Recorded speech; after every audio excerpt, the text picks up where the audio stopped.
Hi అండి, అందరికీ నమస్తే. నా రాక్షసుడు పార్ట్ 20. ఇక స్టోరీ స్టార్ట్ చేసేద్దాం. ఎలాంటి వాడని తెలిసిందో అనేమో మరి. తనకు సూర్యకి చాలా కోపం వచ్చి లేచి టవల్ కట్టుకుని ఫాస్ట్గా వచ్చి ధరణి చెంప పగలగొడతాడు. అసలు ఓపిక లేక నిలబడలేకున్న ధరణి ఆ దెబ్బకు తూలి కింద పడింది పాపం.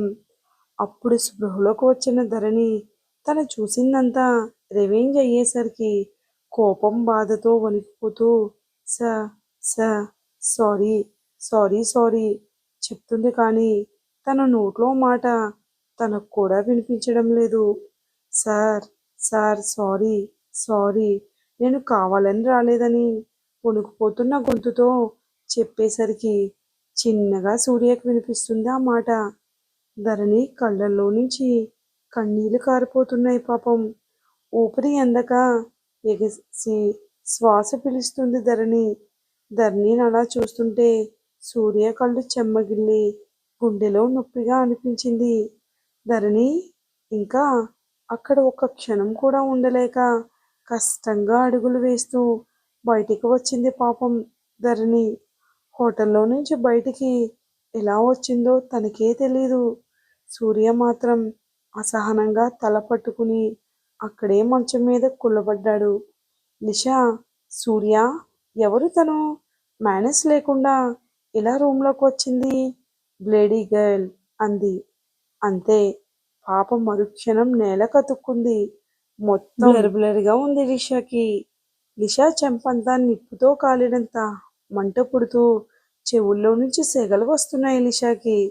కొంచెం సేపటికి తేరుకుని నిదానంగా కళ్ళు తెరిచి చూసేసరికి తన ముందు సూర్య భగవంతుల్లా బగబగమండే సూర్యుల్లా కోపంతో బుసలు కొడుతూ మొహం అంతా ఎర్రగా అయిపోయి భయంకరంగా కనిపిస్తున్నాడు సూర్య.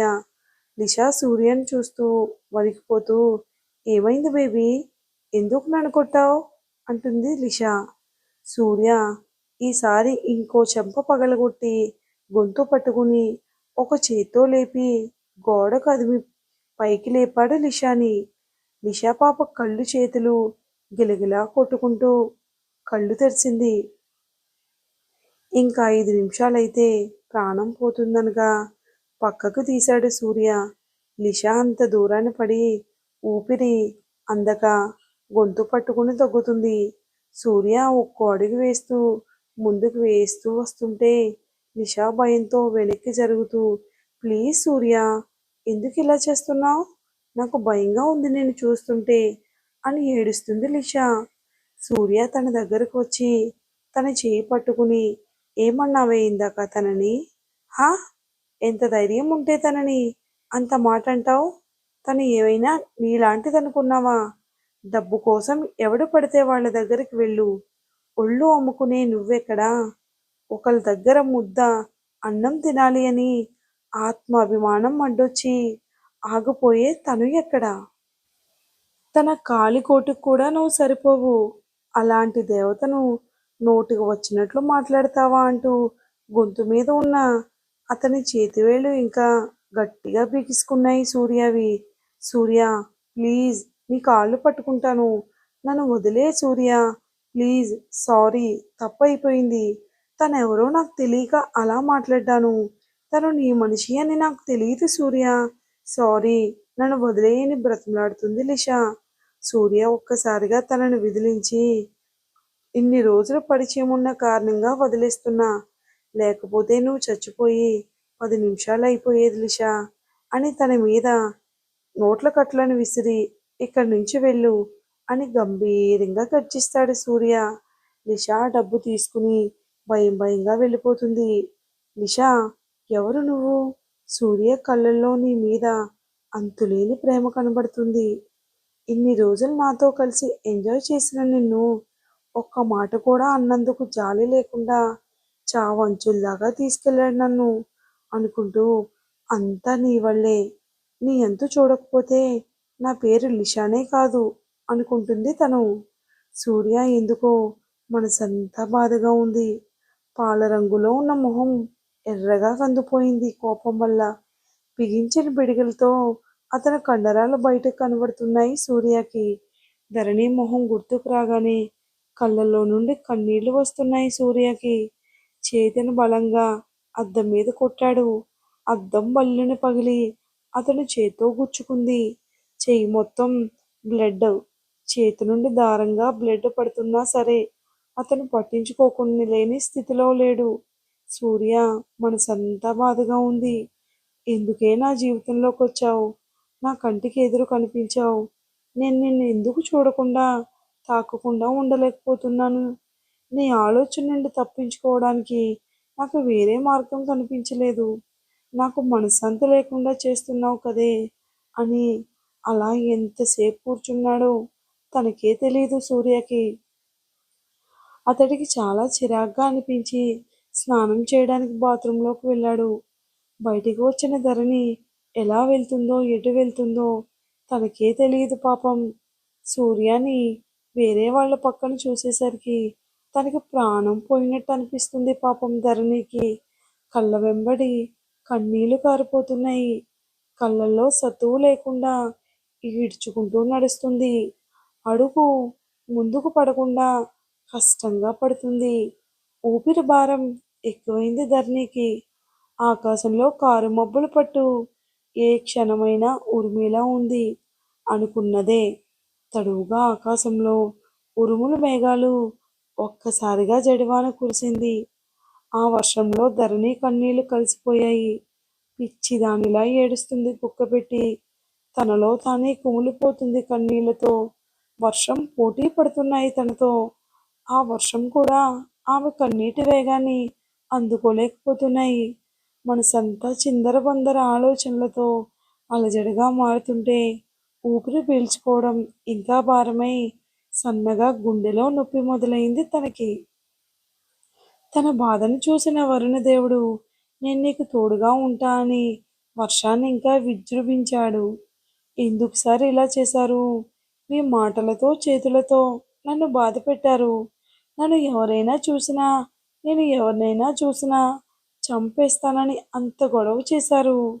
మీది ప్రేమో పంతమో అర్థం కావడం లేదు సార్. కానీ నేను లేకుండా నన్ను చూడకుండా మాత్రం ఉండలేరు. మరి ఇదంతా ఏంటి సార్? మీరు వేరే అమ్మాయితో అని తలుచుకుని వెక్కి వెక్కి ఏడుస్తుంది ధరణి.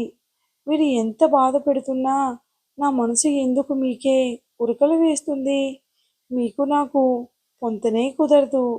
అలాంటిది మీకోసం నేను ఎందుకు ఆలోచిస్తున్నాను? మీరు ఎంత కోపాన్ని ద్వేషాన్ని చూపించినా నేను ఎందుకు అందులో ప్రేమను వెతుకుతున్నాను సార్. మీరు ఆకాశం నేను భూమి అని తెలిసినా సరే, నేను మిమ్మల్ని ఎప్పటికీ చేరుకోలేనని తెలిసినా సరే, పిచ్చి మనసుకి ఏం తెలుసు సార్? అది మిమ్మల్ని చూసిన మొదటి చూపులోనే ప్రేమించింది అని. నేను మీకు సరితూగను. మీతో నాకు ప్రేమ పెళ్ళి అనే కలలు లేవు. నా మనసులో మిమ్మల్ని మూగగా ఆదరించడం తప్ప. మీరు మీ మాటలతో మీ మూర్ఖత్వంతో నన్ను ఇబ్బంది పెడుతుంటే, ప్రేమ చూపిస్తుంటే నన్ను మీ సొంతంగా హక్కుగా భావిస్తున్నారు ఏమో అనుకున్నాను. కానీ మీరు నన్ను ఆ దృష్టితో చూశారని అనుకోలేదు సార్. మరి నేను కనిపించకనే మీ కళ్ళల్లో కనిపిస్తుంది. అదేంటి మరి? నన్ను టచ్ చేయకుండా ఎందుకు ఉండలేకపోతున్నారు మీరు? నన్ను చూడకుండా ఎందుకు ఉండలేరు మరి? మీ కనుసెగలతోనే అందరినీ లిజన్ చేసే మీరు నా కోసం అర్ధరాత్రి గోడ దూకి ఎందుకు వచ్చారు సార్ మరి? నన్ను మిద్దు పెట్టుకోకపోతే ఊపిరి ఆడదంటారు మరి? అదంతా ఏంటి మరి సార్? అని మనసులో ఏముందో పిచ్చిదాన్ని నాకే అర్థమైంది. మీకెందుకు అర్థం కావడం లేదు సార్? మీరు ఇంత చేస్తున్నా సరే నాకు మీ మీద కోపం లేదు సార్. బాధ, అంతులేని బాధ మాత్రమే. ఏమైనా సరే, మీరు ఏం చేసినా సరే మిమ్మల్ని ఆరాధించడం తప్ప వేరే ఏం చేయలేను నేను. ఎందుకంటే ఇన్ని రోజులు భ్రమలో ఉన్నాను. ఇవాల్టితో తెలిసింది నేను మిమ్మల్ని ప్రాణంగా ప్రేమిస్తున్నాను అని. ప్రేమ అంటేనే ప్రేమించడం. అంటేనే ఎదుటివారి తప్పు ఒప్పులను కూడా ప్రేమించడం. మీ సంతోషంలోనే నా సంతోషం ఉంది సార్. మిమ్మల్ని ప్రేమించే మీ ప్రియసఖి అనుకుని ఇక నడిచే ఓపిక లేక రోడ్డు మీద కూలబడి పిచ్చిదానిలా ఏడుస్తుంది. ఏడ్చి ఏడ్చి వెక్కిళ్ళు వస్తున్నాయి. కదల్లేక మెదల్లేక అలాగే కూర్చున్న ధరణిని అప్పుడే అటుగా వస్తున్న కారులో వాళ్ళు చూస్తారు. కారాపి దగ్గరకు వస్తారు పాపం. ఒంటరిగా కూర్చుని ఏడుస్తున్న ఆమెను చూసి వాళ్ళ మనసు చలించిపోయింది. వేగంగా పరిగెత్తి ధరణి దగ్గరకు వస్తారు. ధరణిని చూసి బంగారం అంటూ ఇద్దరూ ఒకేసారి అరుస్తారు. వాళ్ళు విజయ్, స్వప్న. ధరణి బంగారం ఏమైంది అని స్వప్న ధరణిని వాటేసుకుని ఏడుస్తుంది పాపం. ధరణి శ్వాస పీల్చుకోవడం భారమై మాట రాక ఇబ్బంది పడుతుంది. ధరణిని చూసి విజయ్‌కైతే టెన్షన్ వచ్చేసింది పాపం. ఎంతో ముద్దుగా, అమాయకంగా ఉండే ధరణి నిన్నటి నుండి సరిగా తినకుండా పీక్కుపోయిన మొహం, ఏడ్చి ఏడ్చి అలసిపోయిన కళ్ళు, రోడ్డు మీద పడిపోయి ఒంటరిగా ఉన్న ధరణిని చూసి విజయ్‌కి కళ్ళల్లో నీళ్లు తిరిగాయి పాపం. ధరణి పట్టుకున్న స్వప్న బావా అని గట్టిగా అరిచింది. ఆలోచనలో ఉన్న విజయ్ తేరుకున్నాడు. స్వప్న బావా బంగారం ఏదో అవుతుంది. నాకు భయంగా ఉందని ఏడుస్తుంది. విజయ్ ధరణిని తన చేతికి ఆంచుకుని కంగారు పడకు బంగారం ఏమైందమ్మా అని తన చెంపలు తుడుముతుంటాడు విజయ్. ధరణి విజయ్ చేతుల్లో ఊపిరి అందగా ఎగిసిపడుతుంటుంది పాపం. విజయ్‌కి భయం వేసి ఒక్క క్షణం కూడా ఆలస్యం చేయకుండా తన ఎత్తుకుని కారు బ్యాక్ సీట్లో పడుకోబెట్టాడు. స్వప్న ధరణి తన ఒళ్ళు పెట్టుకుని కూర్చుంది. విజయ్ కార్‌ని హాస్పిటల్ వైపు పరుగులు పెట్టిస్తాడు. ఇదంతా తెలిసిన సూర్య ఏం చేస్తాడు? తన మనసులోనే మార్పు కలిగిస్తాడా? తను నిజంగా మారతాడా? ధరణి ప్రేమను అర్థం చేసుకుంటాడా? అసలు ధరణి ప్రేమిస్తుందనే విషయం చెప్తుందా?